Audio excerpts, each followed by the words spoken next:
lesson 9 about the book of Numbers.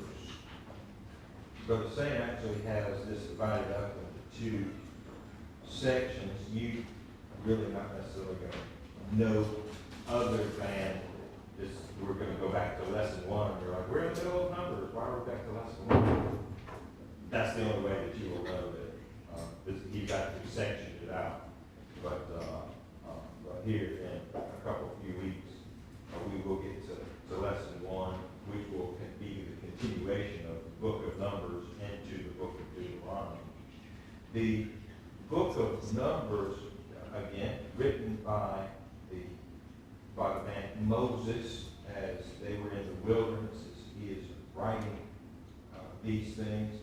And even though this is, it has been called the book of Numbers for a millennia, by the way, because it was actually called Numbers even in the Septuagint, which is the Greek translation back before Jesus was born.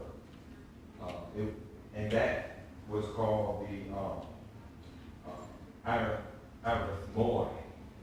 Arithmoi. Now that sounds like an interesting English word, arithmoi. Maybe you have a little familiarity with arithmoi, arithmetic. So that's where we get our word arithmetic, arithmoi. And that is what this book was called by those who translated the Hebrew Old Testament into Greek, those 70 men a long time ago.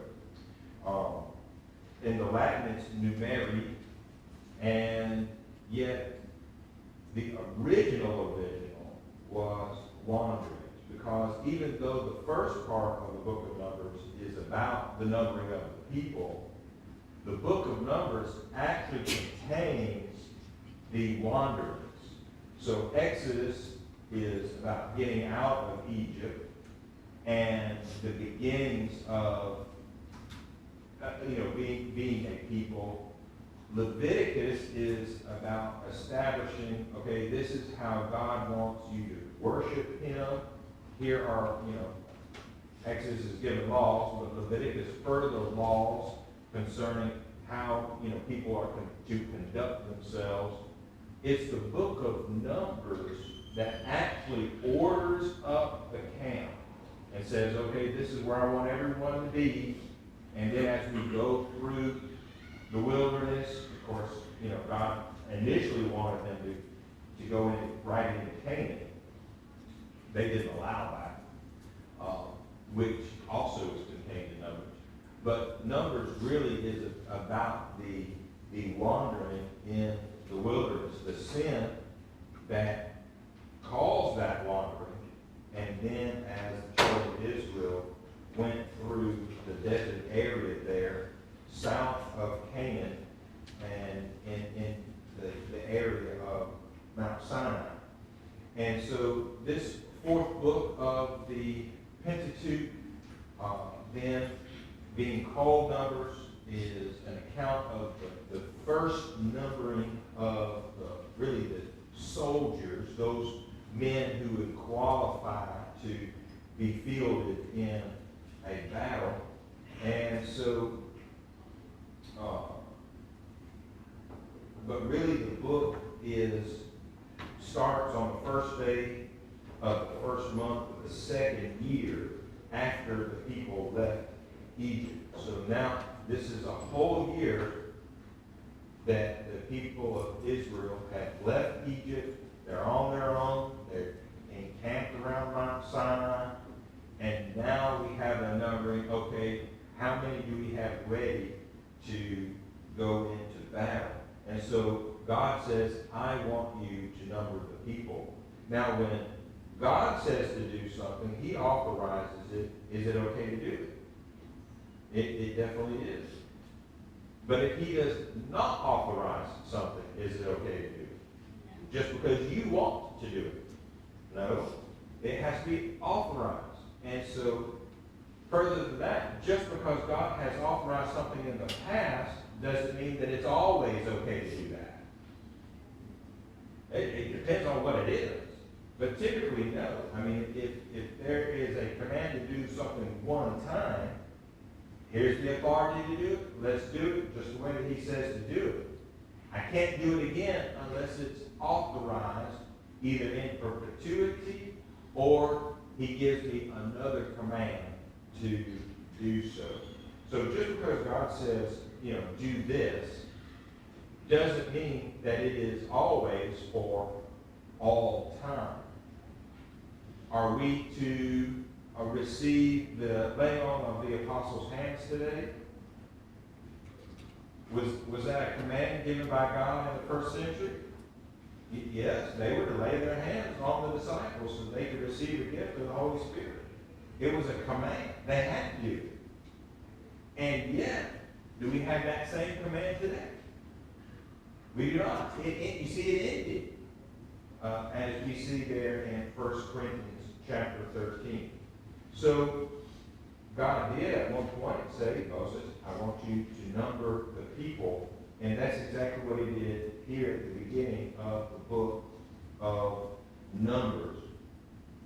Each tribe then was to know where they were to assemble around the tabernacle. And so the tabernacle was the center of the camp. Above the tabernacle was that pillar of cloud by the day and that pillar of fire by night. And so if you were in the camp, wherever you were in the camp, you could look up in the direction, because everybody knew what direction, after the camp was ordered. Okay, when I look up in this direction, this is what I'm going to see. So for really it wound up being about 39 years, actually, after the camp was ordered. 39 years, if you were in a certain tribe, you knew that in this direction, that's where the pillar was. This is where the tabernacle is going to be. And so they moved according to that orderly thing. So for the first year, the camp was not ordered. They were just wherever they wanted to be, however they wanted to be there. Now, I did see I remember recently, several weeks ago though, someone had posted on some sort of thing, and it was a diagram of the order, of the camp and everything. And it said, what do you notice about this? And I was saying, well, what I notice about this is it's not 100% accurate. And it had all of the tribes in perfect rectangles. And so what they were trying to say is the ordering of the camp looked like a cross. That's what they were trying to say. But that's not the case. That's just falsehood. People are still people, and all they needed to do was be on that side. There was not an orderly, okay, everybody, little streets and alleyways and stuff. No. On this side, on this side, on this side. And so they did have to congregate around their own tribe. That is true. But in orderly rectangles, no, that is not the case. So we don't need to take things so far as to make things happen when things didn't actually occur. So we need to be wary of all those things. All right. The book of Numbers, of course, begins on this first day of the second month of the second year after they left Egypt. The tabernacle, of course, has been built. The Ark of the Covenant is within the tabernacle. All of the priests have now been consecrated. The flow of sacrifices has begun. And so the priests and the high priest and his family are doing these sacrifices, Moses is now commanded to take a census of the people, especially those who are the fighting force there. The Levites are going to be left out because they're not going to be doing the fighting. They're going to always be doing the work of the Lord in their prayers and their sacrifices. They were appointed to watch over, guard, pitch, and carry the tabernacle and the furniture wherever the people went. So they were the Levites alone were never in battle. They were to always be around the tabernacle and taking care of the tabernacle. In a sense, guarding the tabernacle, if you will. To form the vast mass of the people in the regular camp, each tribe by itself, or its own captain or its own chief. They each had their own standard, and so they knew where they needed to be at all times. And of course, they were to occupy a space. It was a general space, but they were to occupy a space that Moses directed them to occupy as given command by God. So Moses then is commanded to separate the Levites to the service of the tabernacle, that God chose to take the Levites instead of the firstborn of every family. He said, instead of doing that, I'm going to take the whole tribe of Levi in your stead. So the people could be free while the tribe of Levi then had to be in the service of the Lord. So the tribe of Levi was given to the Lord. That also is why they did not have a land area. They did not have an inheritance in the land as a tribe, because they were consecrated to God. So God took them instead of all the rest of the people. So he separated them, all of them, total, the tribe total was 22,273. We see that in Numbers chapter 3. All the tribes appointed to serve the tabernacle in various ways, whether they were to carry poles or curtains or take down or put up, all the offices there, what they were to take care of, and whether they were to use certain things, whether they were to use the poles that the items came on, whether they were to hand carry things, or whether they had the ability to build carts, oxen-driven carts, and put different things in those. Material is heavy, by the way. Did you know that? Material is heavy. Especially you get some of these leather coats. In the wintertime we don't have a leather coat or something like that. Not too often down here. If you go up a little further north, you want a little bit more cover up there. Those things are heavy. And if you can imagine then, the huge curtains, the layered nature of the fabric of the tabernacle, that's going to be heavy stuff. And so people are not going to be able to carry that. We're going to have oxen. We're going to have, most importantly, wheels. Wheels are very good, by the way. They go round and round. And they're able to carry that weight. And so God directed and said, okay, this is the tribe that I want to have wheels and oxen-driven carts.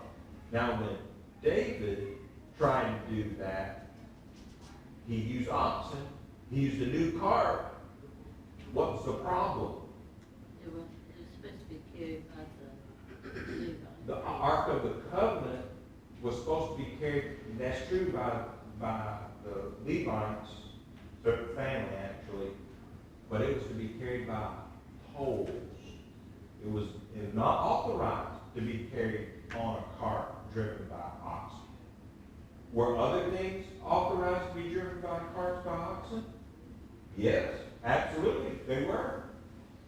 But not the Ark of the Covenant. So again, just because God authorizes certain, specific things, doesn't mean he authorizes it for everything.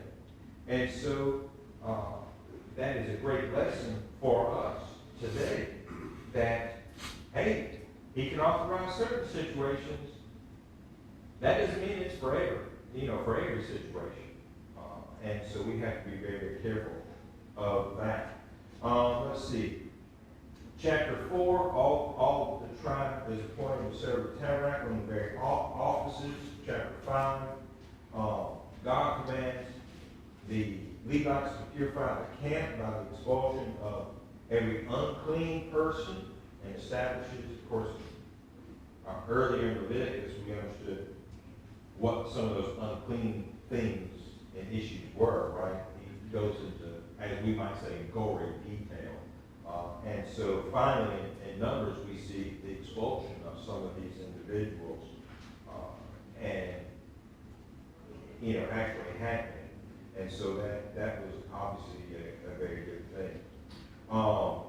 Let's see, where were we there? That's chapter 5. God institutes the laws relative to the Nazarites in chapter 6. Then follows an account about the offerings made to the tabernacles by the princes or chiefs of the 12 tribes in chapter 7. When all this work is finished, the Levites were consecrated to their respective services and how long they were to be doing those things. The Passover is kept in the book of Numbers. Moses is commanded to make 2 silver trumpets. We'll talk a little bit more about that there when we get to Numbers chapter 10, what those trumpets were. And then you have the people murmuring. And because of their murmuring, the sin that takes place, Miriam and Aaron are caught up in that. Miriam then contracts leprosy. She's healed miraculously, but those things happen. And then, of course, we get to chapter 13, the 12 spies are sent. And because of that evil report, now here in Numbers 13, and 14, this is why we have the wilderness wanderings. So we start off pretty well in the book of Numbers. Everything's being ordered up. Everything is, the people are obeying the commands of God as he orders the camp, as he sets everyone to their jobs and what they're to do, and even expelling those who have particular diseases and ailments. They can successfully complete all those things. And then the spies go into the land and they come back saying, oh, no, we can't do it. Now remember, they have already ordered the people. There are over 600,000 fighting men. And 600,000 fighting men can't go and take this land. One town at a time. Well, that's ridiculous.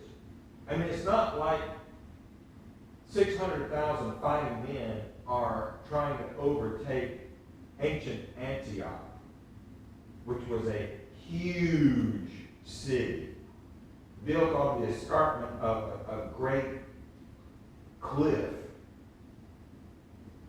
That's not the case. Are there, there are rocks and there are mountains and certainly there are fortifications.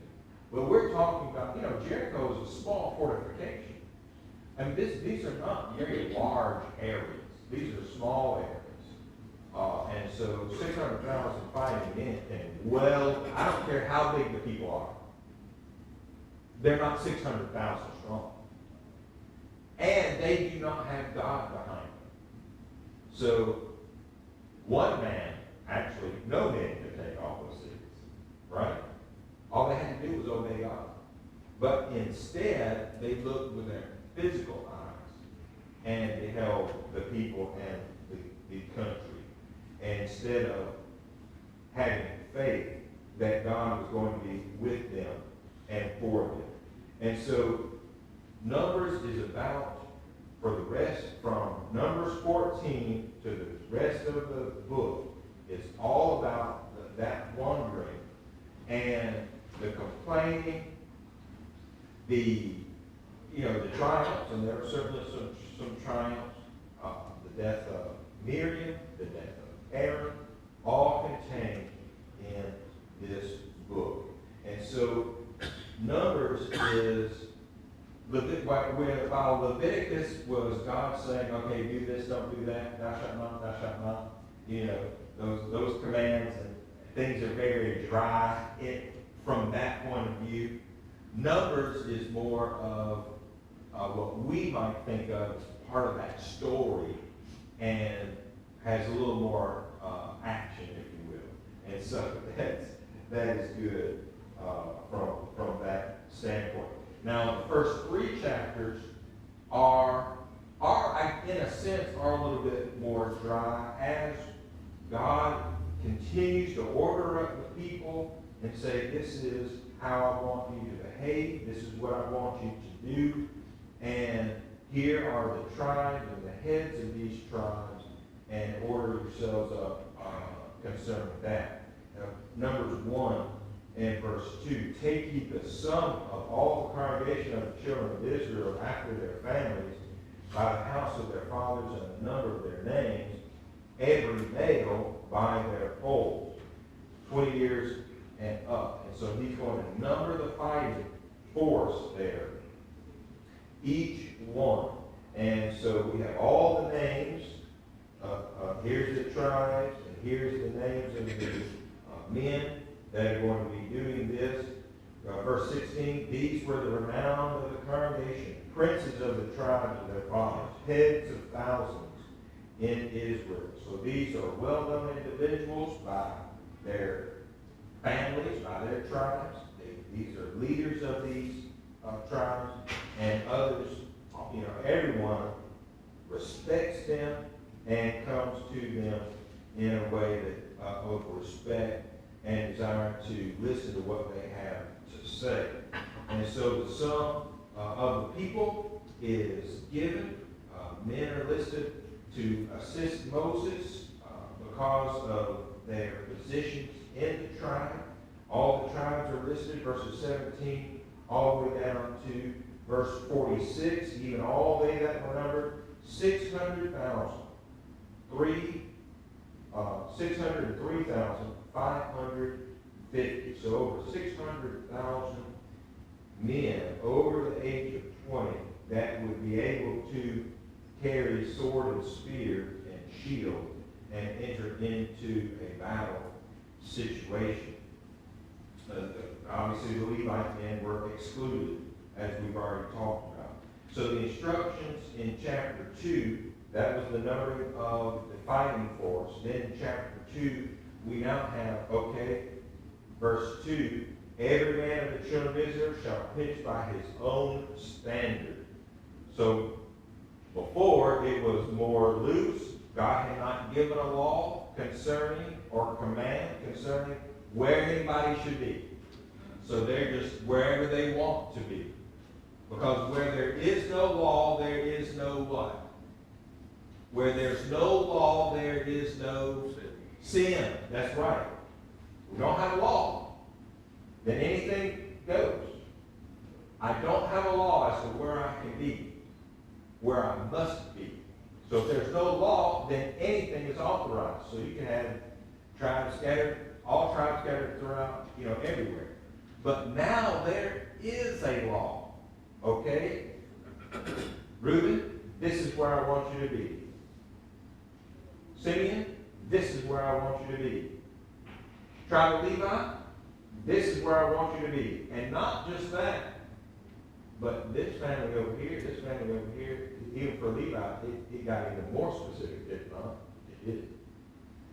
Now there's a law. Now if they say, I don't want to be here on the east side. I want to be on the west side. Because if I'm on the east side, then I've got to get up early. The sun's going to come in my tent. Could they do that?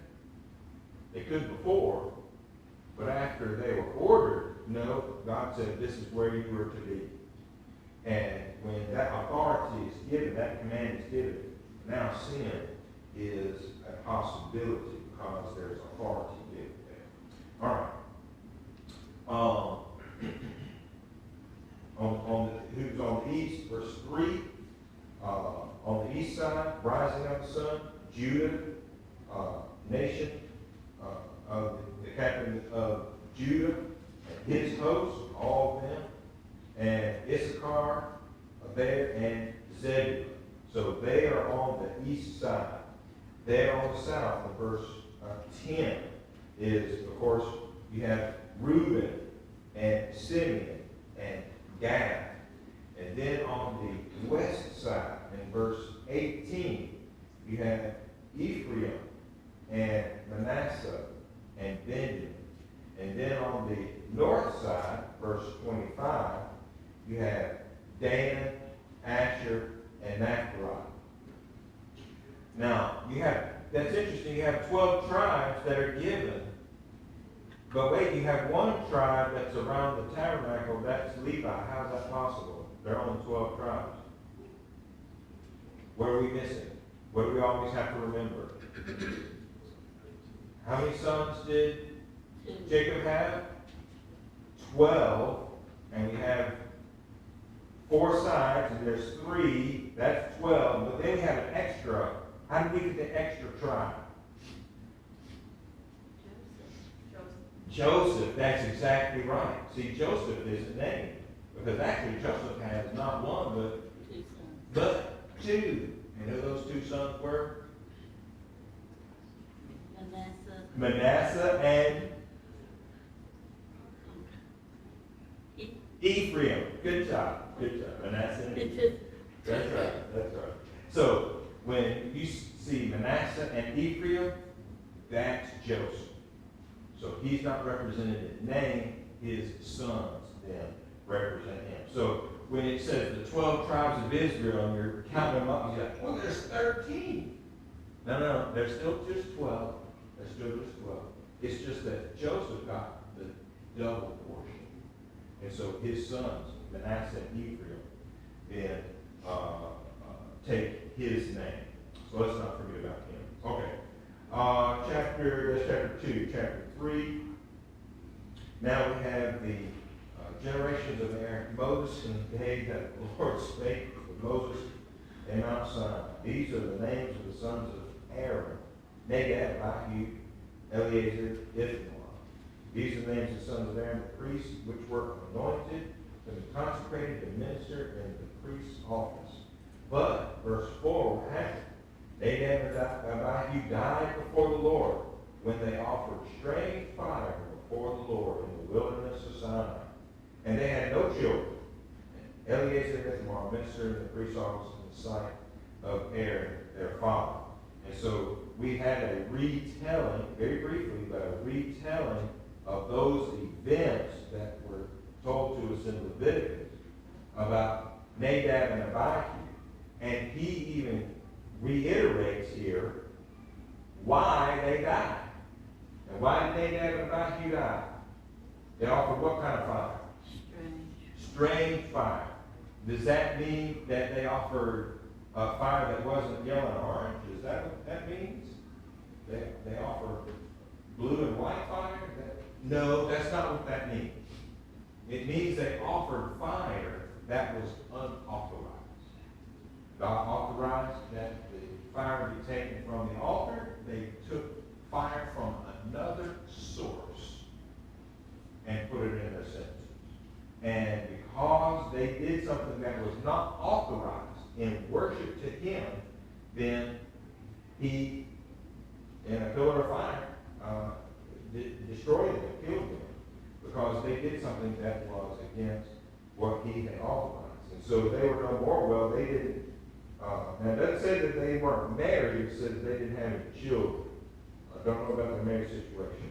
But they did not have any heirs. So the heirs came through Eleazar and Ithamar instead of Nadab and Abihu. And so God then says, this is what I want the tribe of Levi to do Verse 5, bring the tribe of Levi near, present them before Aaron, that they may minister to them. And they shall keep the charge of the whole congregation before the tabernacle of the congregation to do the service of the tabernacle. And he gave them their instruments and the duties that they were to follow through with. And then that was to take place in perpetuity until things would change there. Now, it's interesting that God orders all the people, he numbers the fighting force. That's, of course, for them to go into the land of Canaan. But the Levites, he leaves out of that number, and he puts them right there at the tabernacle. The significance of the tabernacle is this is the place where God meets the people. And so the tribe of Levi is the closest to where God meets the people and is in communication to them. What does that mean for us today? Let's open our New Testaments to 1 Peter chapter 2, verse 5. 1 Peter 2 and verse 5.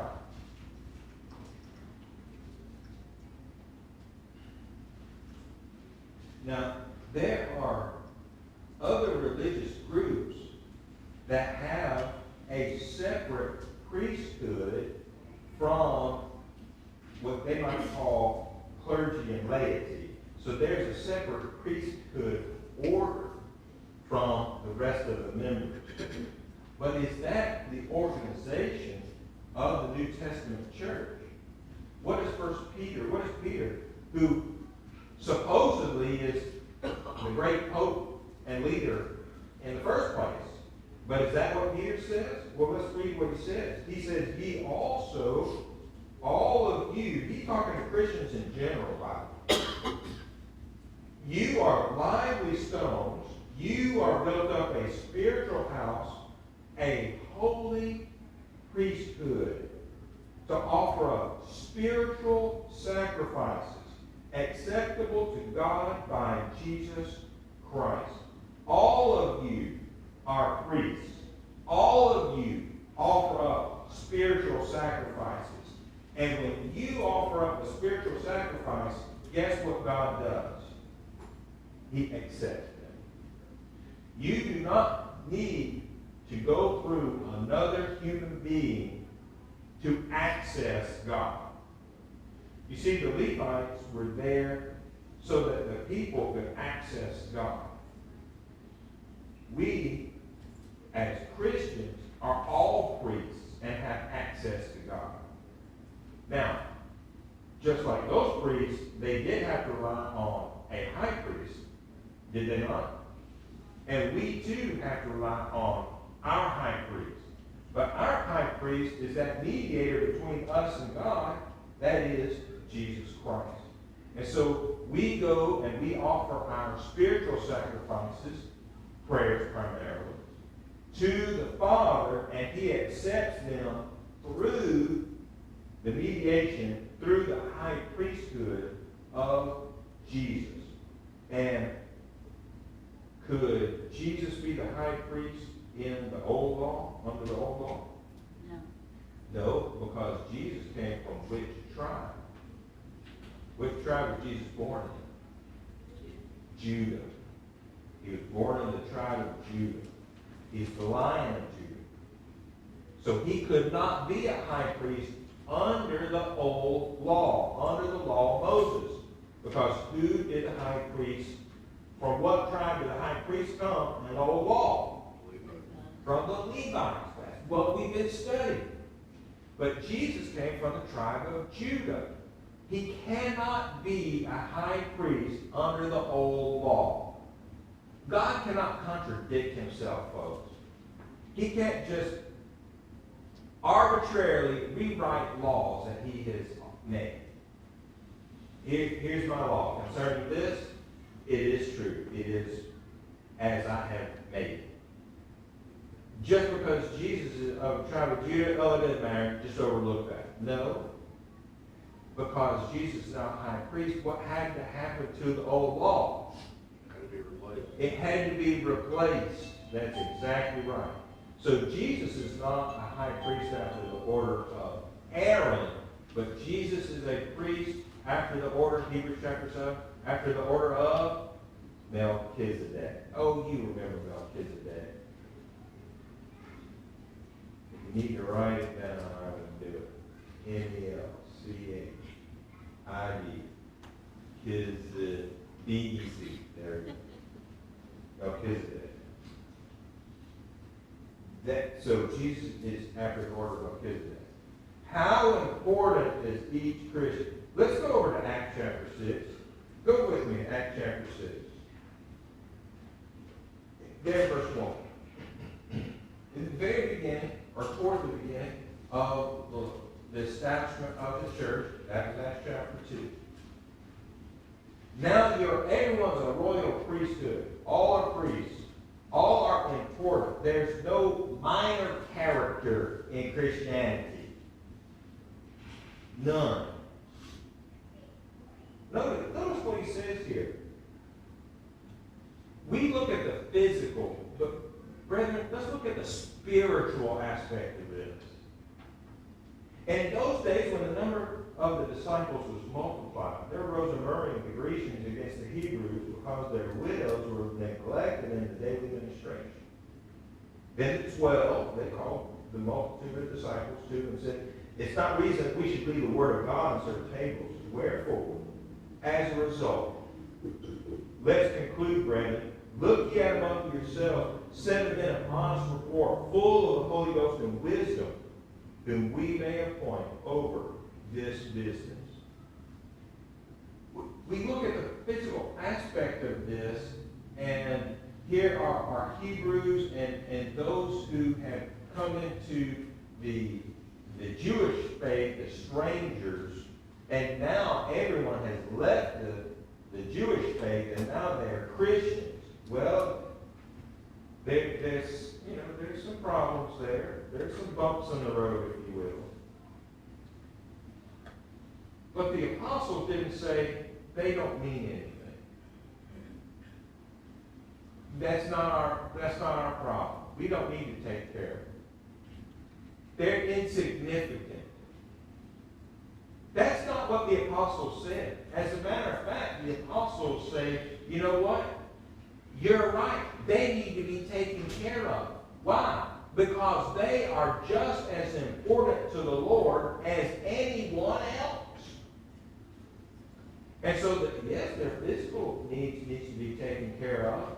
But in taking care of their physical needs, guess what's also being taken care of? Their spiritual needs as well. Why? Because you see, these ladies, if I can be so bold, these old ladies are just as important to the Lord as the apostles and everybody else.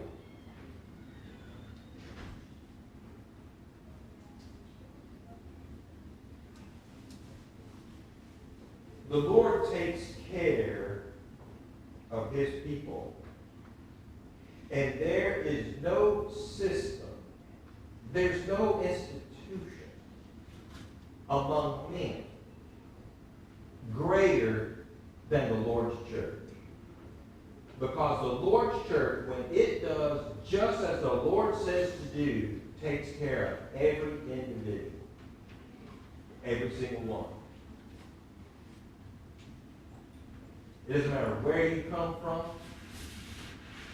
It doesn't matter who you are. How much money you've made in your life. You are valuable to him. You matter. You have a great voice. I do appreciate your kind attention this morning. Just a couple minutes over, that's all right. We'll make up for it in the air. Take just a short break. We'll come back together. We'll worship our God.